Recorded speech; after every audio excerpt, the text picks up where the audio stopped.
Assalamu alaikum students. We were doing controlling. Under controlling, the next topic is forms of operational control. There are 3 levels of control practiced by most organizations. These are number 1 operational control, number 2 organizational control, and number 3 strategic control system. So first is the operational control system. Operational controls are primarily related to the regulation of the process. It can take one of 3 forms consisting of A. Preliminary control,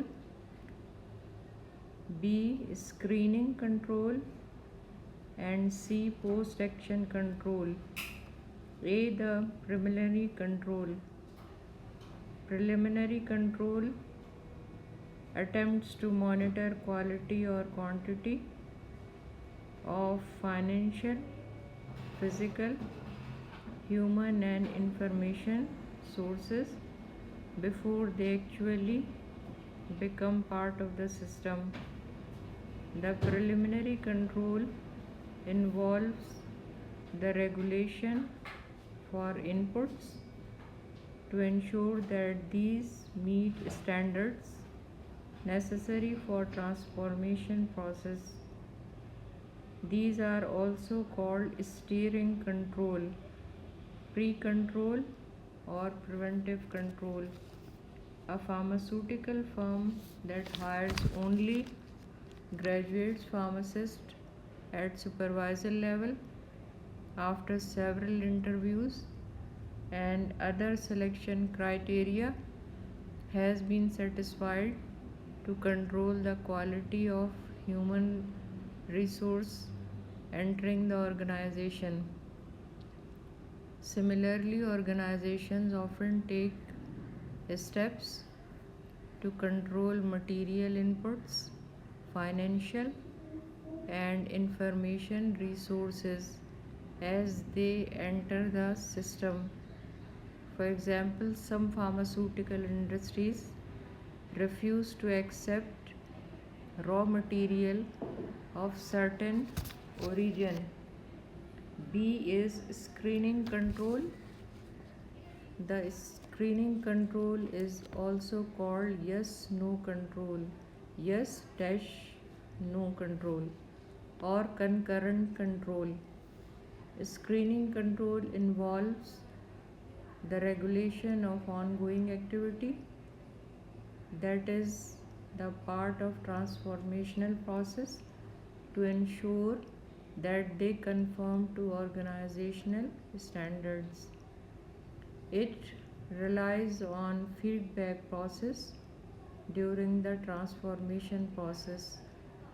The decision regarding whether to continue, progress, take corrective action, or stoppage of action altogether is based on screening control. This in-process control helps preventing the faulty outputs. For example, number of checkpoints is established along aerosol assembly line for purpose of screening control.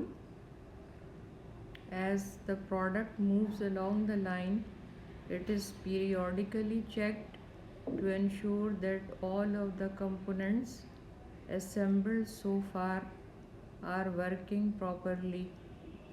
The product is being controlled during the transformation process itself. Since screening controls are widely applicable and useful in identifying the cause of problem, they tend to be used more often than other forms of control.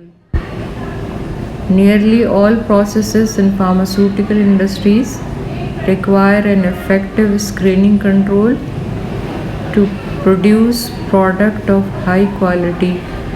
Screening control in pharmaceutical sale is important because it gives the basis for modification of the course of action or necessary steps to be taken if there are some problems. The next is C, post-action control. Post-action control monitors outputs or results of a process after the completion of a transformation process. This final inspection is an evaluation of the finished drug product or output of a set of activities is one of the example. In a pharmaceutical industry, final inspection is extremely important and must go parallel with that of the screening control. Relying on this control is useful in certain situations, such as when a product or service is fairly simple and of routine. If a product can be manufactured in 2 or 3 steps, post-action control may be the most effective control. Post-action control is also known as feedback control or output control. The post-action control in pharmaceutical industry can be effective in 2 important ways. It provides information for future planning. For example, an unacceptably high defective rate during a quality check of finished drug product will suggest searching out their causes and taking steps to correct them. Post-action control of an activity provides a basis for rewarding employees' performance by recognizing the accomplishment of given target.